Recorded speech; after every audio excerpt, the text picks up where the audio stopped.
Olá, eu sou Miguel Thompson. Hoje a gente vai bater um papo com o professor José Pacheco, que acabou de chegar de viagem.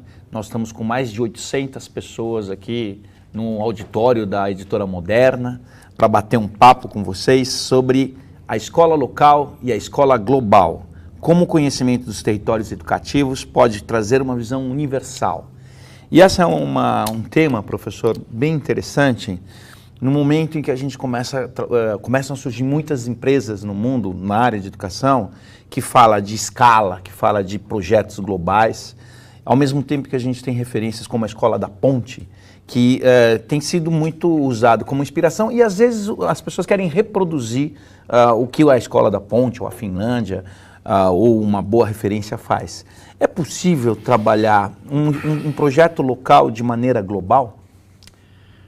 Antes de mais, eu agradeço realmente que não tenhas feito aquilo que fazes normalmente, que é pedir para eu falar e depois escutar perguntas. Eu prefiro que a pergunta venha logo de imediato. E essa questão tem a ver exatamente com a ideia do que é inovar, não é? Uma das características da inovação é essa, é que ela tem que ser replicável. Porém, quando pensamos em escala, temos que perceber que um projeto de inovação localizado, ele tem que estar sempre em fase instituinte, ou seja, não pode parar de se desenvolver.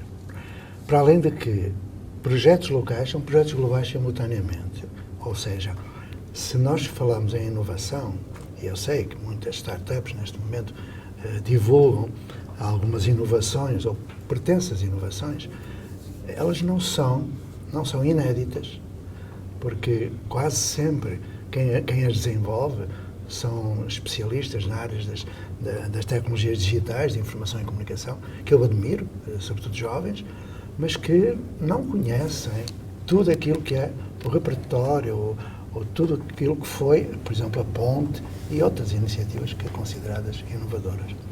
Portanto, é importante perceber-se que essa ideia de escala tem que ser acompanhada da sustentabilidade do próprio projeto, a sustentabilidade que é definida não apenas na fundamentação científica, mas sobretudo no enquadramento, no tempo, não é? E nos normativos que existem, e que, finalmente, para ela ser inovação, ela tem que ser útil. E aqui vem um problema sério, é que quase todos os projetos que eu tenho observado, e peço desculpa desta afirmação, eles seguem, enfim, um modelo educacional que não é útil, porque é um modelo, enfim, como tu sabes, é herdado de necessidades sociais do século XIX. Então, o que eu mais temo nesta globalização da educação são duas coisas. É a mercantilização, que está a acontecer, não é? E considerar-se que um projeto é inovador só porque utiliza tecnologias ou porque efetivamente essa escala vai ser uma escala errada, porque vai multiplicar aquilo que está errado, ou seja, como eu brinco muitas vezes dizendo que os projetos são para alunos do século XXI com professores do século XX a trabalhar como no século XIX. Então, com computador ou sem computador, essa escala tem que ser muito ponderada, porque senão acabamos por entrar em vias sem retorno e que não acrescentam absolutamente nada àquilo que já temos. Muito bem. Pessoal, vocês podem acompanhar o nosso bate-papo pelo Facebook da Editora Moderna e pelo Facebook da revista Educação. Então, vocês já podem mandar, temos mais de 50 pessoas para receber os telefones aqui de todo mundo, tá? Para que a gente possa trocar esse bate-papo bem gostoso. E uma pergunta, professor, a Escola da Ponte, em que ela inovou quando ela surgiu? Qual foi a inovação da Escola da Ponte? Olha, muitas vezes me perguntam isso e quase sempre me dizem que foi a adoção de propostas da Escola Nova, não é? Montessori, Claparède, Dewey, Freinet, Steiner, foi tudo isso. Mas ela foi inovação porque ela resultou de uma decisão ética. Portanto, ela passou a ser útil. Eu explico. Eu já tinha muitos anos de professor, mas me questionava muito como é que eu era um excelente dador de aula, fazia os meus planejamentos perfeitos, ao milímetro, punha o meu relógio em cima da mesa do professor e levava aquilo. Eu sou do tempo da pedagogia por objetivos, das taxonomias de Bloom, de Crackton, portanto, era muito, muito rígido até naquilo que fazia e pensava que ensinava. E quando eu percebi, eu não ensinava. Eu tentava transmitir o conteúdo. Então eu percebi que a aprendizagem não acontece em contexto de sala de aula. Eu sei que isto é polémico, mas a aprendizagem ela é antropofágica, não é? Eu não aprendo o que tu me dizes, eu aprendo-te. Eu não aprendo o que o outro diz, eu aprendo o outro. Então, quando eu penso isto, eu percebi que eu era antiético, porque trabalhava dando aula, não é? Percebendo que já não ensinava e continuava a insistir aí. Então, quando eu encontrei mais 2 pessoas na Escola da Ponte, eu perguntava às pessoas porquê é que eu dou aula tão bem dada e há alunos que não aprendem. A velha história. Nós temos 13 milhões de analfabetos no Brasil. Dizem, acho que é muito mais. Temos um modelo educacional, que era aquilo que eu há 49, 50 anos tinha, de dar aula, de ter turma e tudo mais. Para mim era correto, era aquilo que me tinham feito. Não é? Porque o maior obstáculo à mudança sou eu, é a minha cultura. Não é? Quando eu encontrei essas 2 pessoas, elas faziam a mesma interrogação que eu fazia. Porquê é que eu dou aula bem dada e eles não aprendem? Então, percebemos que eles não aprendem porque eu dou aula bem dada. E aí, por intuição, e por amor, a educação é um ato de amor, não é um ato de coragem, nós criamos 1 hora, aí é que foi a inovação. 1 hora à quarta-feira, das 8 às 9, dávamos 24 horas de aula e 1 hora diferente. A partir de quê? Das dificuldades de ensino. Porque não há dificuldades de aprendizagem, há dificuldades de ensinagem. Nem há crianças com dificuldades de aprendizagem, nem crianças com necessidades educativas especiais. Há professores com necessidades educativas especiais. Não há crianças deficientes, há práticas deficientes. E nós percebemos isso. E com muito cuidado, porque crianças não são cobaias de laboratório, com muito estudo. E aí nós adotamos tudo que havia na época, desde a metodologia de trabalho de projeto, às propostas do Freinet, que vinha com a Assembleia, os ficheiros autocorretivos, tudo isso. Os cantinhos, são as salas ambiente do Decroly, enfim, fomos juntando tudo o que era escola nova. E a Escola da Ponte foi a primeira escola no mundo, a primeira, a passar do paradigma da instrução para o paradigma da aprendizagem. Isso foi a inovação. Só que a Escola da Ponte, e agora espero não ser injusto para quem está lá, eu estive lá há 30 anos, mas a Escola da Ponte tem 44 neste momento. É que a Escola da Ponte cristalizou ali. As pessoas que a visitam querem ver uma escola em que o centro é o aluno. O empreendedorismo, a autonomia do aluno, o protagonismo juvenil, que para isso se fala, mas não se faz. Porque mesmo as escolas Waldorf, por exemplo, que vêm com toda a proposta de Stein, da antroposofia, elas dão aula. Ou seja, centram no professor. É híbrido, digamos, que eles têm euritmia, têm tudo isso. As escolas montessorianas exploram todo o material Montessori, que é extraordinário, mas dão aula. E, portanto, a Ponte foi a primeira, e não foi por acaso, mas isso teria de contar uma história que acho que não vale a pena. Ela acontece exatamente num momento histórico contraditório, num lugar conservador, não o máximo conservador. Basta dizer que Braga é mais conservadora do que o Vaticano, não é? Num espaço de crise tremenda, em que a indústria têxtil estava em crise e os pais estavam noutros países. Foi a transição política também, né? Foi o Salazar estava saindo. Tinha acabado a Revolução dos Escravos, mas a Revolução dos Escravos teve uma contra-revolução logo a seguir. E nós surgimos nesse momento. É curioso. Então, ainda hoje estou por explicar. Então, ela foi inovadora naquele tempo. Hoje não é. Porque o centro, repara que eu agora vou fazer um pouco harakiri mental. É verdade. Eu estive durante 30 anos convencido de que eu tinha inovado. Quando percebi que ao fim de 30 anos eu continuava a replicar aquilo que tinha feito 30 anos antes, eu compreendi que o centro não era o aluno. Quem me ajudou, por incrível que pareça, foram brasileiros. Porque na literatura anglo-saxónica que eu seguia, ou francófona, não tem nada.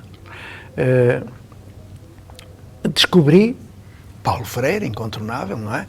quando ele diz, não é, que aprendemos na intersubjetividade, não está centrado. Trocas, né? Exatamente, mediatizados pelo mundo.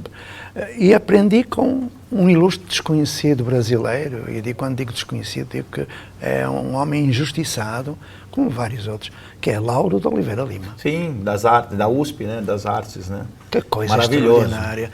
E eu tive o privilégio de o visitar na casa dele pouco antes de ele morrer. Ela era um património que o Brasil desperdiçou. E quando eu vou às faculdades de pedagogia agora e procuro livros dele, não encontro a escola secundária moderna, não encontro a escola da comunidade. A primeira vez que alguém falou de ócio criativo, agente educativo local. E hoje está aí um projeto, enfim, a que chamam comunidades de aprendizagem, mas que não é nada, é um paliativo do velho modelo. Estão a dizer que as comunidades, que é uma nova construção social, que é a inovação, começou na Catalunha, nos Estados Unidos e na Inglaterra, na década de 1990. Mentira! Começou no Brasil, na década de 1960. E se queremos ir mais longe em termos de inovação, acho que já estou a exagerar no discurso, nós teremos de perceber que as primeiras comunidades de aprendizagem, depois podemos falar sobre isso, comunidades de aprendizagem, elas não surgem nos Estados Unidos na década de 1980, nem na Catalunha na década de 1980. Surgem no Brasil, na primeira década do século XX. Em São Paulo, no Bom Retiro. Os anarquistas? O Alessandro Secchai. Vem com o Eurípides Barçanufo, em Sacramento, e depois vem toda uma sequência das comunidades terapêuticas do Engenho de Dentro da Anísio da Silveira. Vem com Agostinho da Silva, em Itatiaia, que queria Agostinho era português. Vem com a Maria Nilde, que tentou nos colégios vocacionais e não conseguiu, acabou no DOPS, não é? Então, temos todo um património que o Brasil desconhece de inovação. Aquilo que hoje acontece é a importação de modelos considerados inovadores e que não são. Mas para aí eu não quero ser mau. Então, o professor está contando uma coisa muito bacana, pessoal, que a gente tem que dar um mergulho no Brasil, entender os educadores, e evidentemente também olhar para Portugal, e tentar entender contextos mais próximos de intelectuais, de agentes, de educadores que de alguma forma promoveram mudanças e que não tiveram a comunicação, o conhecimento dos projetos. Hoje, professor, tem muita gente tentando mudar, mas eles ficam muito preocupados com as famílias, por exemplo. Como foi a resposta das famílias quando a Escola da Ponte começou a fazer as mudanças? Nós tivemos a cuidar desde o início, de considerarmos a família não como um interlocutor apenas, mas como participante ativo. Porque éramos 3 professores numa escola de muitos professores e desde o início nós percebemos que o maior aliado de um professor é o outro professor e o maior inimigo do professor que faz diferente é o outro professor. Começámos a sofrer muito, porque a história da Ponte é uma história de resiliência e sofrimento, muito mais do que aquilo que academicamente pode ter produzido. Então nós, imediatamente, instituímos aquilo que se chama hoje mentor ou tutor, que é uma relação direta com as famílias, e fizemos a junção, que aliás está na Lei de Diretrizes e Bases, na lei diz que a educação é um dever da família, sociedade e Estado. E com vírgula, não é ou. E, portanto, nós, desde o início, percebemos que a comunidade teria de participar e nós com a comunidade. Não havia comunidade na escola, nem a escola na comunidade. A escola era da comunidade. Eu hoje, quando ouço dizer, nós fazemos visitas à comunidade, eu pergunto, alguém visita a sua casa? Ou, quando eu pergunto, o banheiro do aluno dentro da escola é o mesmo banheiro do professor? Não é. Porquê? Lá na casa também é assim, há banheiro de pai, banheiro de filho. Portanto, fomos identificando algumas questões que tinham a ver com mudança cultural. Foi muito interessante, porque imediatamente houve... Eu posso contar uma pequena história? Pode contar, professora. Mas é uma história assim um pouco ridícula até, mas eu vou contá-la, para tu veres como foi que nós nos protegemos, juntando-nos com a família e com o resto da sociedade. Eu acabei sendo prefeito da cidade, para ver como eu entrei naquele contexto. Mas antes disso, antes da história, se o Brasil quer pensar realmente numa nova construção social, tem de perceber qual é a maior comunidade que existe no Brasil. 75% das crianças brasileiras em idade escolar, 75% vivem em favela. Então, se quisermos pensar num modelo de arquitetura para uma nova construção social, temos que considerar a favela como espaço. Se queremos considerar no domínio socioemocional, teremos de perceber que quem trouxe a delicadeza, a gentileza, toda a suavidade do trato foram os escravos que vieram da África. Temos que perceber isso. Temos que entender que temos também de pensar nos alemães, nos portugueses, nos italianos que vieram, nos japoneses, e que hoje importam tecnologias digitais que importam, mas sem neocolonizações. Que é aí que está, ok? Então, se considerarmos tudo isto, percebes qual foi a mudança que nós operamos quando os pais, com receio, é evidente, os pais perguntavam, mas com este método, que não é um método, eles vão chegar à universidade, eles vão ter boas provas e tal. Bom, passados 7 anos, éramos os primeiros nas provas nacionais e os nossos eram os primeiros nos Enéns, mas isso me magoou bastante. Que eu não quero que os nossos sejam os primeiros, quero que todos sejam os primeiros. A educação é um direito, e portanto o direito de todos. Está na Constituição, é um direito social e subjetivo, é de todos. Bom, a história é esta.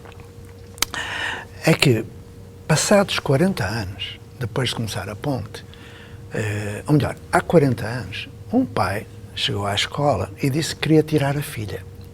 E quando eu perguntei porquê, ele disse que a vida é um inferno. Aliás, isto aconteceu no Projeto Âncora também aqui. Que a vida era um inferno, porque até a nossa chegada e ao projeto, ele chegava a casa, sentava-se na poltrona, ligava à televisão e bebia a sua cervejinha. Agora não, diz ele. Ó, professor, eu chego a casa, quando vou para a poltrona, a minha filha vem ter comigo. Papai, mamãe está na cozinha, ela não é tua criada, vai ajudá-la a pôr a mesa, vai ajudá-la... É um inferno. Portanto, o que aconteceu foi que nós fomos inspirando outros, e os pais foram pressionando os professores para entrar no projeto, porque eles viam que havia uma transformação, não apenas nas crianças e jovens, mas no próprio lar. 40 anos depois, um desses pais me encontra e diz que quer falar comigo. Eu disse, mas para quê? Para fazer uma confissão. Eu disse, não sou padre, não, é uma confissão muito particular. Então, fomos para uma mesa lá em casa, ele trouxe uma garrafinha de vinho, 2 copos de vinho tinto lá, eu aprendi a beber com os pais. E bebo bem. Então, encheu os copinhos, bebemos, e ele diz, olha, tu lembras-te quando vieste para cá, há 40 anos, que tu quando ias estender as fraldas do teu filho na varanda, de avental, tu não ouvias, ó viado, para com isso. Ouvi. Eu tenho de confessar que eu era um dos que te chamava viado.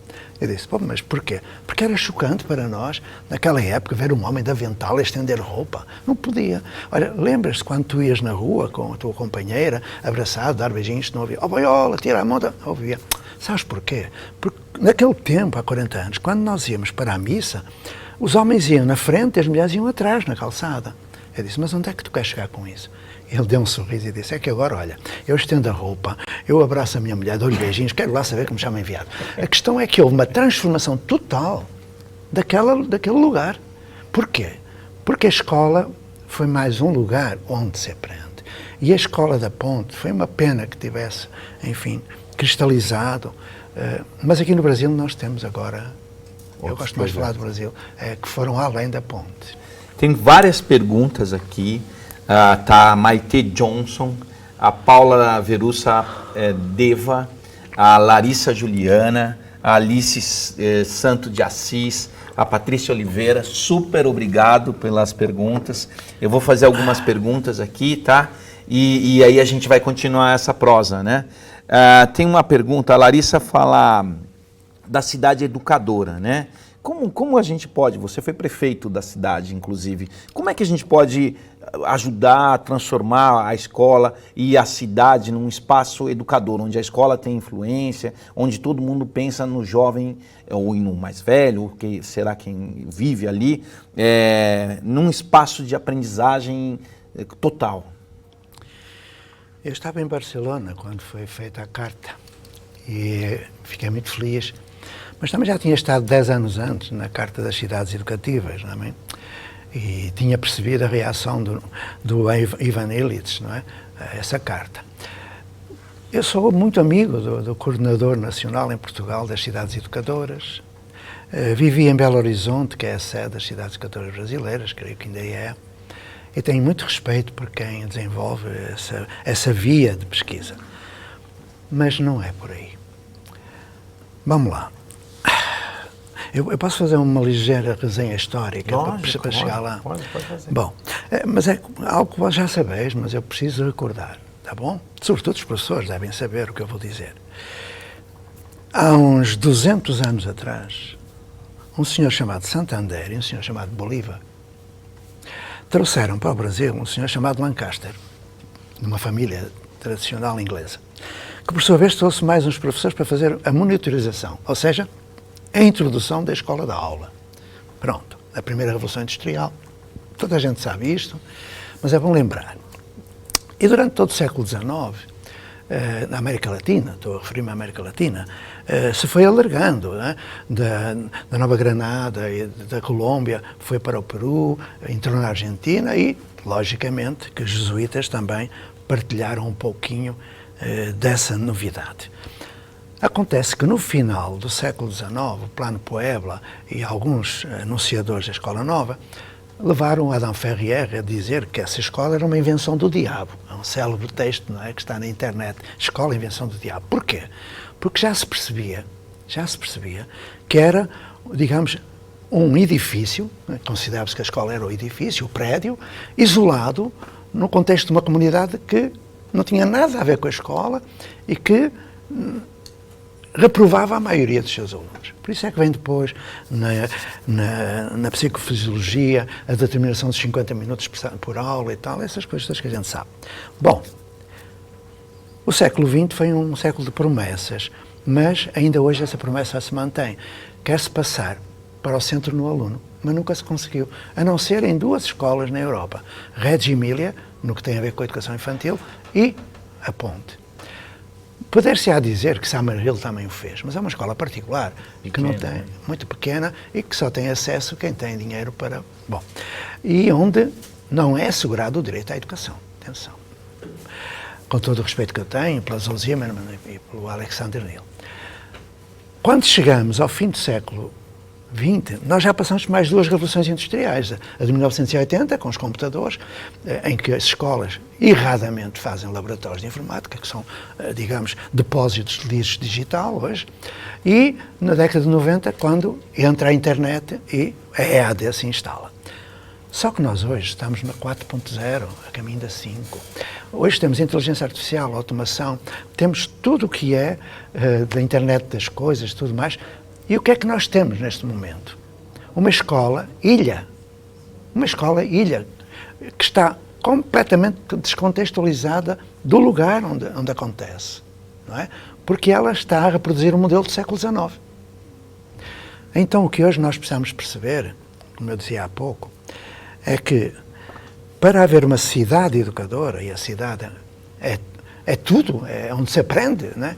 Achei curioso que num vídeo do âncora acaba com a criança a dizer: a cidade é o meu lugar de aprender. É uma criança de 10 anos. Não é? É que é preciso passar-se exatamente do paradigma da instrução para o paradigma da aprendizagem. Sim, senhor. Deixar de ter um sistema de ensino, e os sistemas de ensino, e os subsistemas de ensino, que não servem para nada, ok? Porque a escola global é a escola do aquecimento global. É. Então, temos de ter realmente essa transição, que nunca foi feita, para o paradigma da aprendizagem, mas não ficar por aí. Para haver cidades educadoras, comunidades de aprendizagem, novas construções sociais, nós teremos de trabalhar em sistemas de aprendizagem contextualizado e fundamentado no paradigma da comunicação. E aí estou a falar de quem?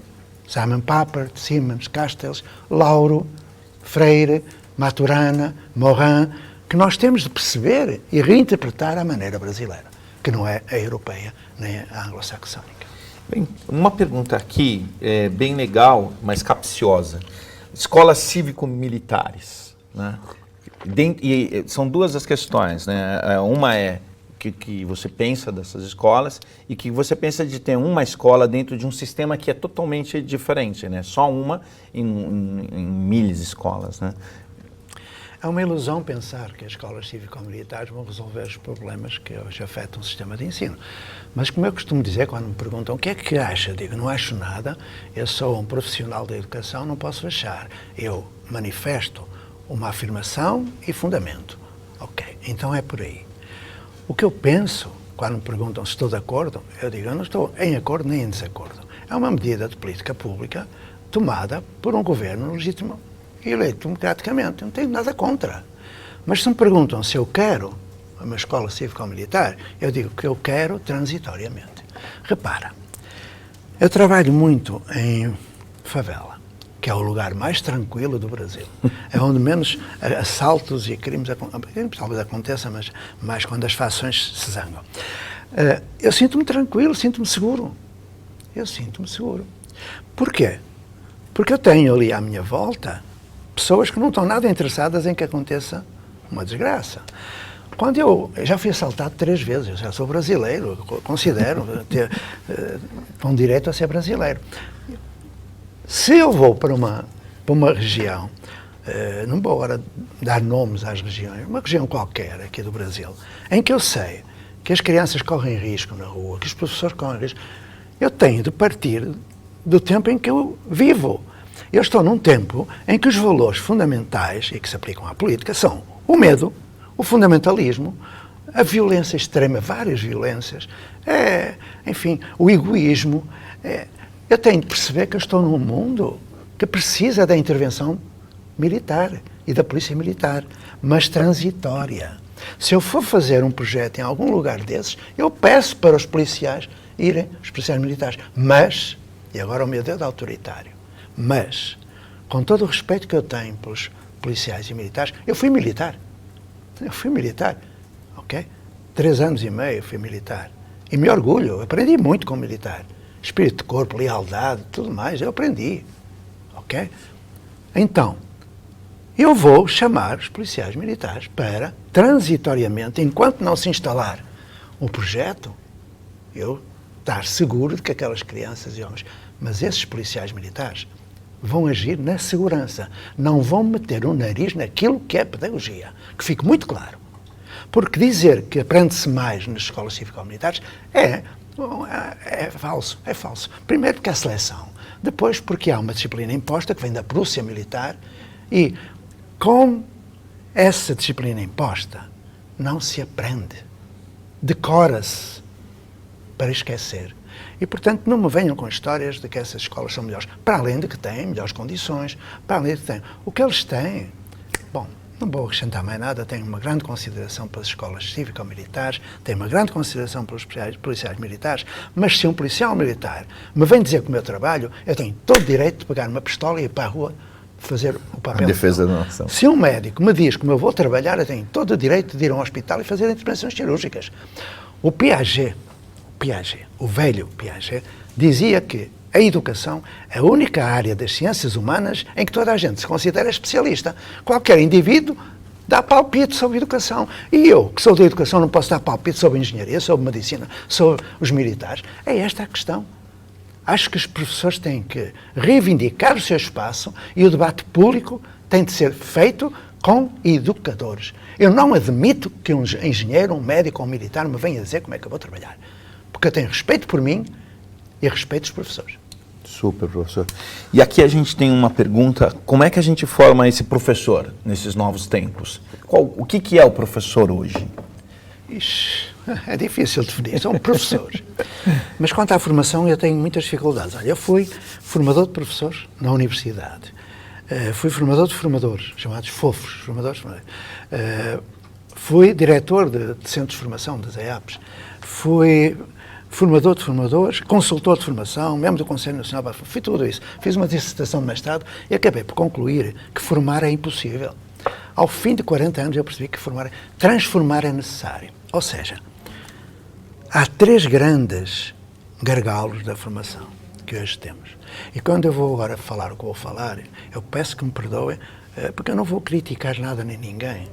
Eu sou individualmente responsável pelos atos do meu coletivo. Portanto, quando eu critico, eu me critico. A formação que temos hoje é uma formação para.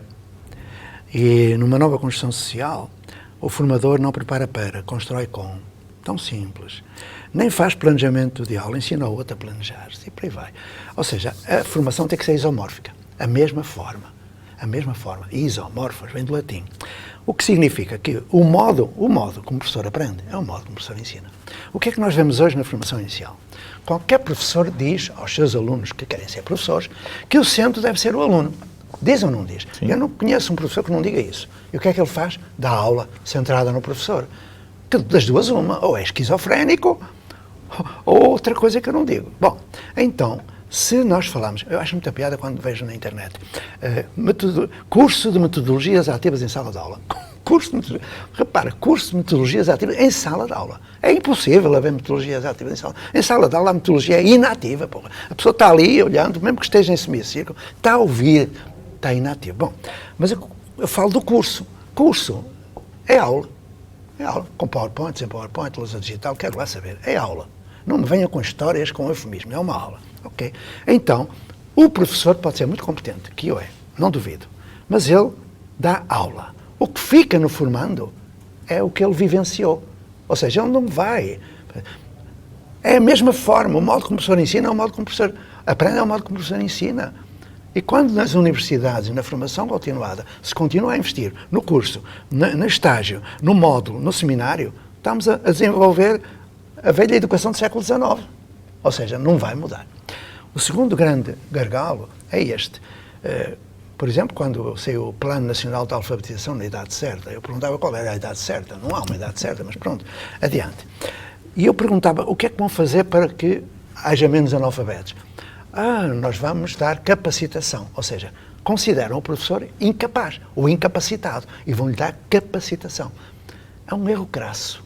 Um professor não é objeto de formação a quem se vai entregar alguma coisa. O professor tem que ser considerado na sua dignidade de profissão como sujeito de aprendizagem. Em autoformação. Toda a educação do século XXI é autoformação. Leiam Autopoiese, vejam Maturana, não sabem ler. É isso que me espanta. Umas pessoas fazem doutoramentos em Maturana e tudo mais e depois fazem o contrário. Devem ser analfabetos funcionários, mas pronto. Enfim, não sabem interpretar aquilo que é. Então, o que é que eu quero dizer com isso? Que esse professor tem que ser considerado sujeito, é uma forma bem diferente daquilo, em modalidades de formação como oficina, círculos de estudo, projeto de formação, até tertúlia, que são modalidades que podem ser consideradas do século XXI. Finalmente, a velha questão de se considerar que a teoria está antes da prática. Mentira. Uma das características básicas de uma nova formação para essa nova escola é a praxeologia, ou seja, é a minha dificuldade de ensino que me leva à busca, através do roteiro de estudo, da pesquisa, da necessária componente teórica, porque não há prática sem teoria, que me leve a juntar a minha prática e a construir uma solução. Prática e teoria. Lógico. Pode-se... Na formação inicial, como na formação continuada, nós podemos encher a cabeça daqueles jovens ou dos professores de Piaget, Vygotsky, Lyell, Jontel, Bakhtin, Piaget. Podem encher a cabeça que ele vai para a sala de aula, o Piaget não está lá, o Vygotsky fugiu. Porque ele não faz sentido, não é significativo. E toda a aprendizagem tem que ser significativa. Integradora, diversificada, ativa, socializadora. Está nos livros do Brunner, do Ausubel, do Vygotsky. Será que os professores não leem ou não sabem ler? Peço desculpa, porque eu me agito muito. Porque o professor está muito bravo, vocês perceberam, ele quer mudar, quer ajudar. E aí, nessa resposta aqui, a Ana Paula perguntou sobre os métodos ativos, né? A gente vê muitas ondas, né? Então, o método ativo, você contou pra gente, mas a gente também tem as socioemocionais, né? Essas ondas que aparecem de vez em quando na educação, ou de vez em sempre, como que a gente trabalha isso, né? A gente entra na onda ou não entra? Como funciona isso? Como um educador genuíno resolve essas demandas do consumo? Eu tenho andado à procura e espero andar mais um tempo, porque essa é uma área que é muito significativa para mim, para nós. Para além da aprendizagem, para acontecer, deve ser significativa, fazer sentido, né? Eu sei porque é que eu busco, sei porque é que procuro, parte de necessidades, desejos, sonhos, há uma componente indispensável, que é o vínculo, não é? Nós sabemos que o ser humano não é só cognição, não é? É afeto, emoção, ética, estética, físico-motor, emocional, espiritual até. Eu posso contar uma história? Pode contar várias, professor. Porque eu prefiro, porque É muito difícil, porque aquilo que eu posso dizer agora está nos livros, e o que está nos livros eu não gosto de falar, as pessoas sabem ler, vão ler, está nos livros, mas eu sou do chão de escola, peço desculpa desta minha arrogância, eu sou do chão de escola, ok? Tenho 51 anos de chão de escola e, portanto, quando eu falo, eu me lembro de coisas que aconteceram. E no domínio socioemocional, das habilidades socioemocionais, eu percebi que esse vínculo, se não existir, não acontece a aprendizagem. E isso me aconteceu de duas maneiras. A primeira, em Portugal, quando apareceu um jovem, o Nelson, isto foi há 30 e muitos anos, e nesse dia em que ele apareceu, desapareceu nas merendas todas das mochilas. Foi uma limpeza geral. Então, no dia seguinte, eu fui ter com ele, perguntei, Nelson, podemos conversar? E ele, já sei o que é que você vai dizer. Eu disse, não perguntei nada. Não, você diz, vai-me perguntar se fui eu, roubei, e vou continuar a roubar. Mas porquê? Ele tinha 13 anos. Porquê? Porque os meus irmãos têm fome, a minha mãe é prostituta, não é? Não tem dinheiro para nos dar de comer, eu tenho de roubar. Eu disse, pois é e tal. Mas devagarinho a gente foi resolvendo o problema. Acontece que ele vinha de outras escolas, já expulso, e onde não tinha criado vínculos, não é? E quando chegou àquela escola, ele vinha com uma representação de professor, que era aquele professor que lhe dava, naquele tempo, com a régua, que eu lhe dava com a cana, que eu punha fora da sala e tudo mais. Ali ele encontrou outra coisa. Passados uns dias, ele subia a rampinha da escola, eu vi que ele tinha a camiseta toda salpicada de sangue. Parecia-me. Disse, Nelson, o que te aconteceu? Ele, professor, foi esta noite, professor. O quê? A minha irmãzinha mais pequenina, ela tem meio aninho, ela gritou toda a noite. Assim, ai sim, Nelson, foi. E sabes como é? Cortaram-nos a luz, a minha mãe não pagou a eletricidade, nós só de manhã é que fomos ver o que tinha acontecido. Eu disse, então, foram os ratos, professor. Os ratos, sim, comeram uma orelha da minha irmã e comeram metade da outra. E eu peguei nos restinhos da outra para a minha mãe levar para o hospital, então fiquei cheio de sangue. Eu disse, Nelson, mas como é que tu tens cabeça para vir para a escola depois disso tudo? Ele deu um sorriso e disse, olha, professor, eu já andei em muitas escolas e tu perguntas porque é que eu venho, mesmo todo cheio de sangue. Assim, olha, professor, como é que tenho de explicar? A minha vida é um inferno. Mas olha, quando eu venho para esta escola, pelo caminho, eu sinto cá dentro uma coisa, como é que eu te vou explicar? Olha, já sei. O que eu sinto parece mesmo alegria, professor. Ele abraçou-me, eu não falo mais porque me emociono muito, porque isto tem uma sequência, eu não quero falar porque velhinho chorando em público é muito chato. Então, esse foi o primeiro episódio. O outro foi no Brasil. Numa escola brasileira, eu chego e dizem-me, olha, vai no estande que o Maicon está lá a querer bater em todos. Era segunda-feira. Eles na segunda-feira vêm todos piores do que na sexta, não é? Eu fui e agarrei-o. Ele começou-me a dar cotoveladas, deu-me uma cabeçada aqui, os óculos foram pelo ar, enfim, virei-o para mim e, enfim, perguntei-lhe... Não, ele começou-me a chamar nomes para cima do boiola, eu nem conhecia o repertório, ele olhava para o sucesso. Aí eu mandei toda a gente sair e fiquei eu e ele. É de um para um. A aprendizagem é de um para um. Todo o projeto humano é coletivo e é de um para um.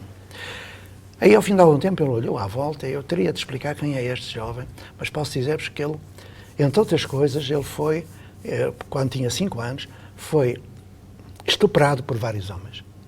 Muito. Foi violado por vários homens. Eu soube isso depois num trabalho que fiz com psicólogos, pedopsiquiatras, assistentes sociais.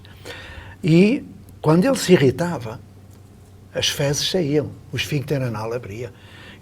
Eu lembro do cheiro, era nauseabundo, ele estava sentado em bosta. Eu ali, sem perceber o que se passava, agarrado às mãos, ele tentava fugir.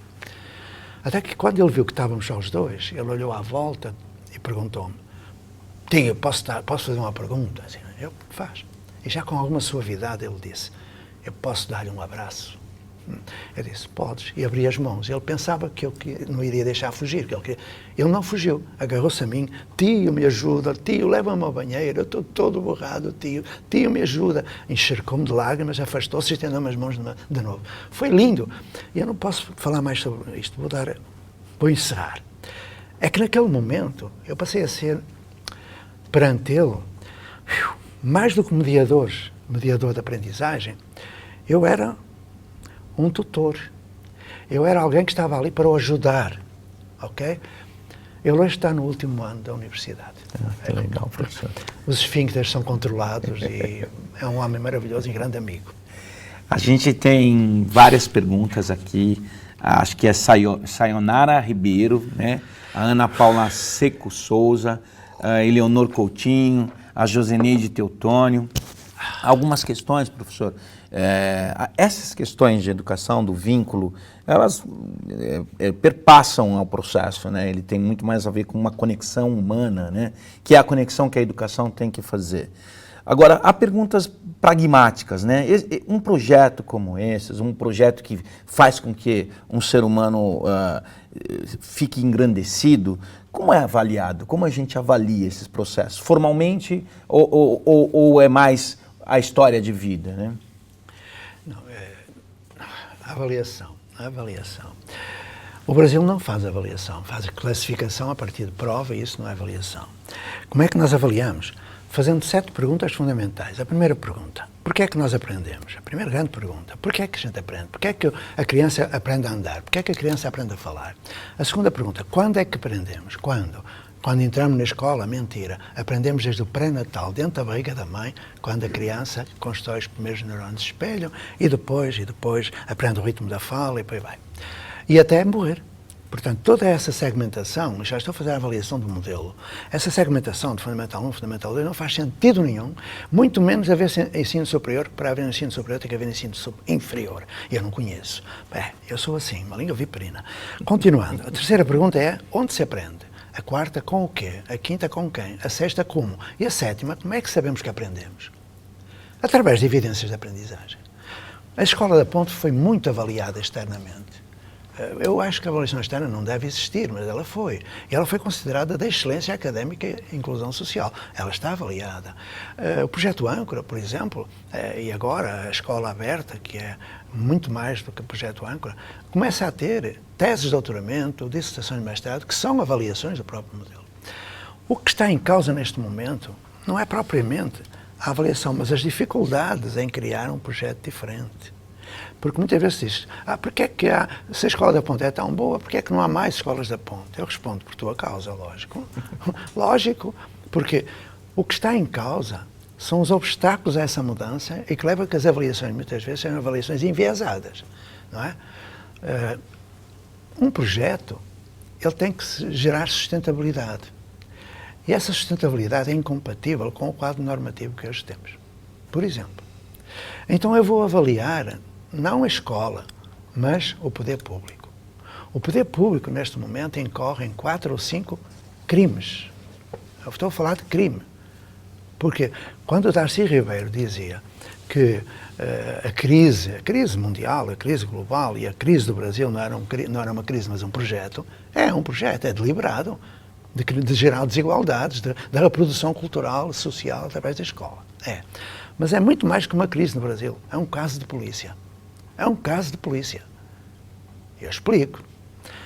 Quando nós sabemos que este modelo, que aí está, produz milhões de analfabetos, leva à evasão, leva a quem, no Estado brasileiro, em cada 100 jovens que saem do ensino médio, que já é só metade dos que entram no fundamental, em cada 100 jovens, só um tem a proficiência em matemática. Isto é a avaliação do modelo. Então, quando o poder público continua a desenvolver esse modelo, ele está a incorrer no crime de abandono intelectual dos jovens.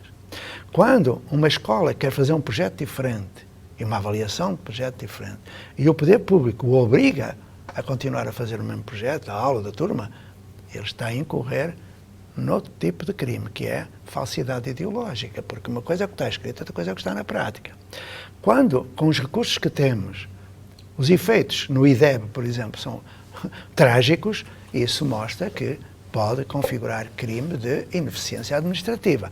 E quando um professor decide avaliar o projeto e mudar, e uma secretaria lhe impõe que continue a fazer o mesmo, isso chama-se assédio moral. Já para não falar do quinto crime, que agora está aí, das merendas escolares, as máfias e tudo mais. Ou seja, se nós quisermos avaliar um projeto, temos primeiro que avaliar o estado em que nós estamos em termos de política pública. Que não é uma crise, é um projeto, como Darcy falava. Resumindo, se cingirmos a avaliação do domínio cognitivo ou atitudinal, nós teremos de perceber que prova não prova nada. Okay? Eu vou dizer aquilo que aqueles quando eu vou a algum congresso, os organizadores chamam-me antes de eu entrar no palco, eu não vou para o palco, eu vou para o fundo, não é? Mas pronto, porque perguntam, eu tenho PowerPoint? Não, não tenho. E o que é que vai dizer? Não sei, ninguém me perguntou nada. E aí eles dizem, professor, não diga aquelas coisas horrorosas que você diz, que uma aula não ensina, que uma prova não prova. Eu pego no microfone e digo, olha, pediram-me para não dizer duas coisas, que uma aula não ensina e que uma prova não prova. E agora, alguém quer contestar? Repara bem, Miguel, há 40 e tal anos, há 50, eu dizia isto. Diziam-me, você é jovem, você é utópico. Agora ninguém diz que eu sou jovem, mas sou utópico até morrer. Eu sei que numa aula não se aprende nada, ou melhor, aprende-se que não se deve aprender. Aprende-se que não se deve aprender. E que uma prova não prova nada. E eu quero que alguém me conteste, por favor. E peço desculpa da minha arrogância. Porquê é que nós continuamos a avaliar segundo um paradigma que não faz sentido continuar a existir? Não é? Nós temos um projeto no Distrito Federal, eu digo nós, porque está ali a Cláudia, eu trabalhamos juntos, que foi uma primeira tentativa de comunidade de aprendizagem. A primeira no Brasil, porque essas que estão para aí não são nada. Desculpai, também posso discutir isso se quiser. A professora Josenide está perguntando exatamente o que é a comunidade de aprendizagem. Olha, a definição ainda está por fazer, mas deixa-me acabar de contar. É que quando nós entregamos um projeto de comunidade de aprendizagem, o que é que a Secretaria faz? Põe uma escola-classe / comunidade de aprendizagem. Estragou tudo. E depois queria avaliar. Eu perguntei, avaliar o quê? Avaliar a comunidade. A comunidade não existe. Bom, olha, então vamos lá. Eu não vou dar a definição de comunidade, eu vou dar alguns indicadores de comunidade. Porque é algo que não existe, por isso é que é inovadora. É algo de inédito, que vai acontecer pela primeira vez no mundo, no Brasil. Olha como eu falo, vai acontecer. Eu amanhã vou para a escola aberta falar sobre isso e só em São Paulo serão pelo menos uns 10 ou 12 núcleos de projeto de comunidade de aprendizagem. Quer a Secretaria, quer não. Ok? Olha como eu sou. Então é assim, vamos lá ver o que é uma comunidade de aprendizagem. E para isso nós temos de rever conceitos. O primeiro conceito, o que é uma escola? Ok? Escolas são pessoas, não são prédios. Ok?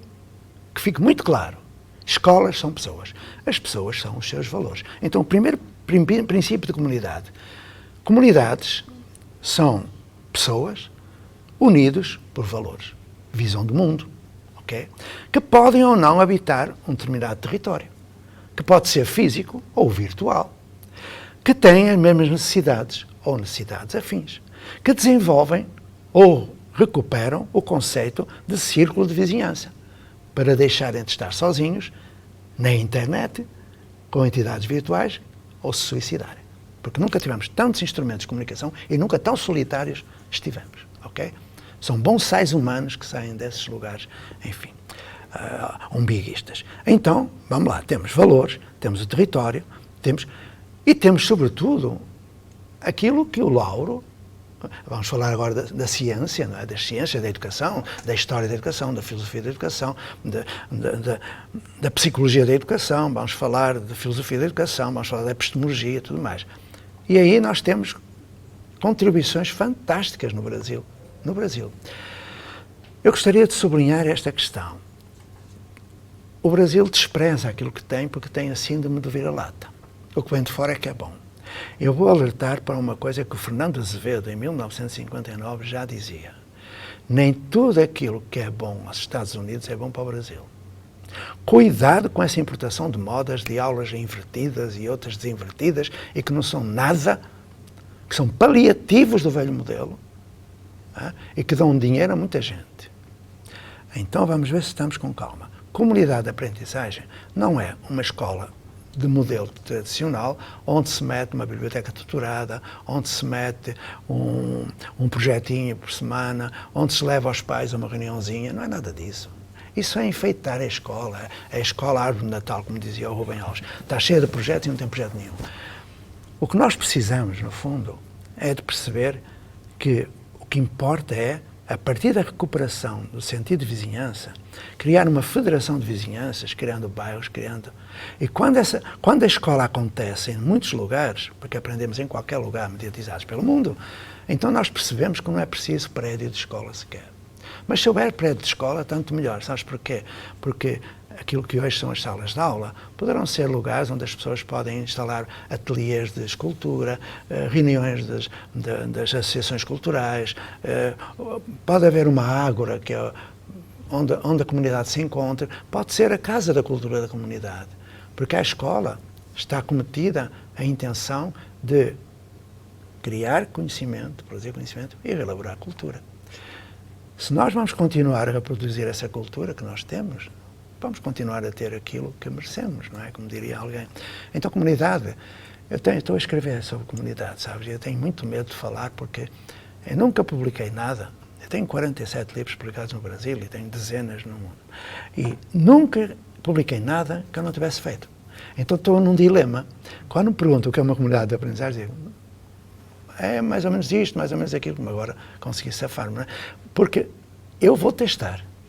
No próximo ano eu vou para o chão de escola novamente, quase com 70 anos de idade, se vai ter juízo, vou outra vez para o chão da escola, com professores, para criar as primeiras comunidades de aprendizagem do mundo.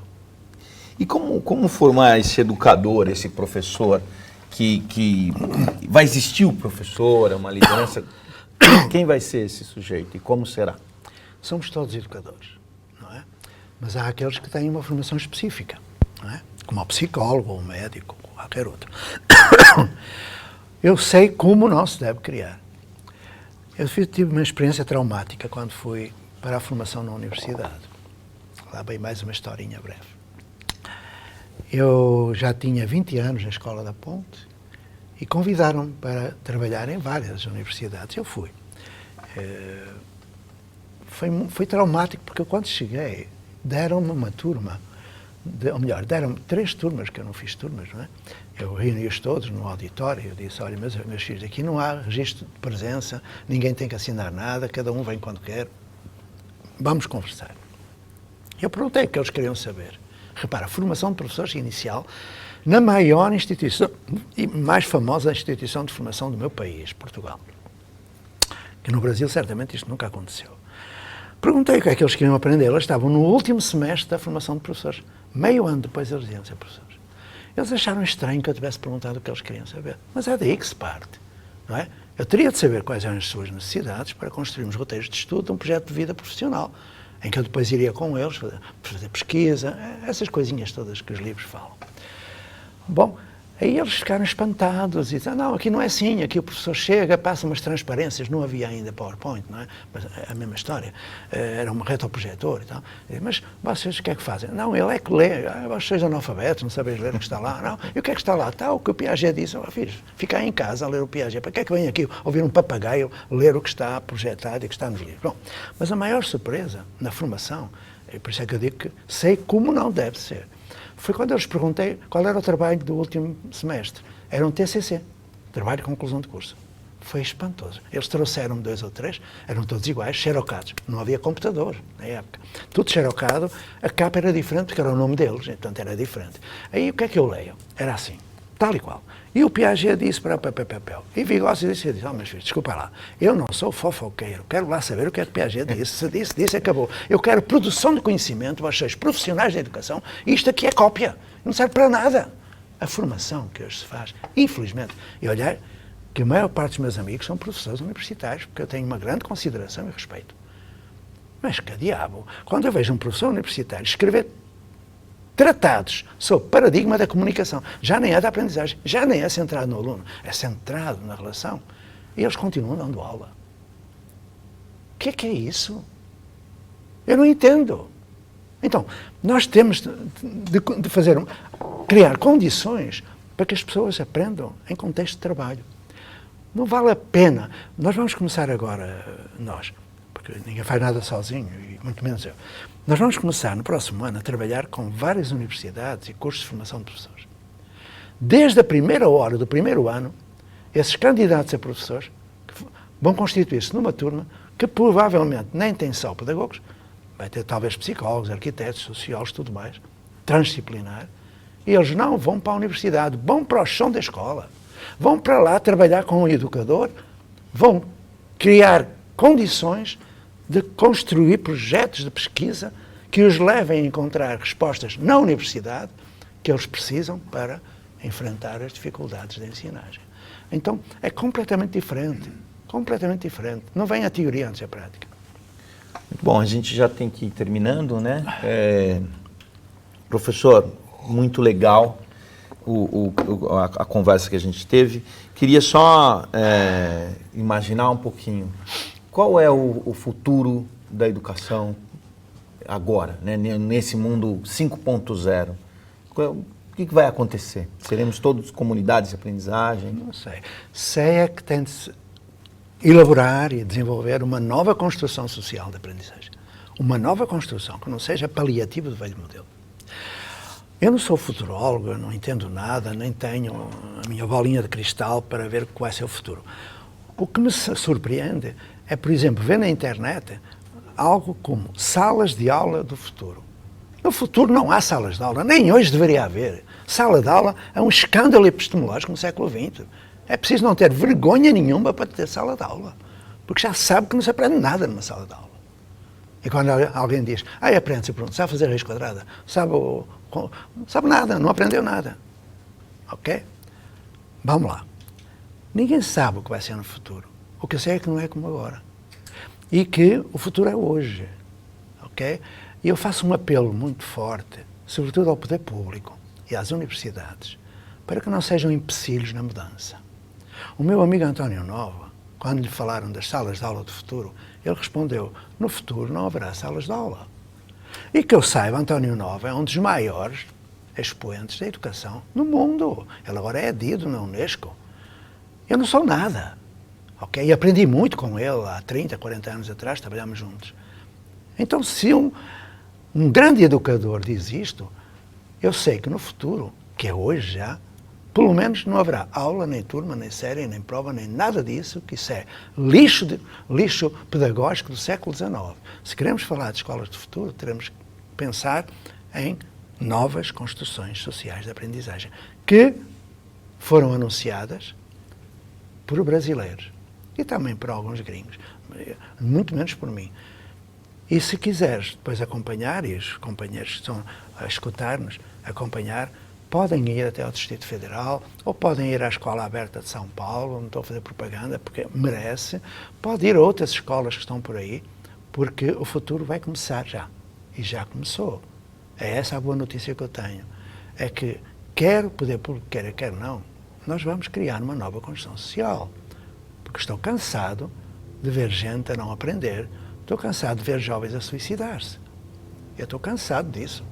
E acho que as pessoas de bem têm que tomar consciência de que isso pode ser resolvido. Como? Criando outras condições de aprendizagem que não essas que aí estão, que é desperdício total. Bom, então a gente vai terminando. Professor José Pacheco, muito obrigado pela prosa, pela conversa.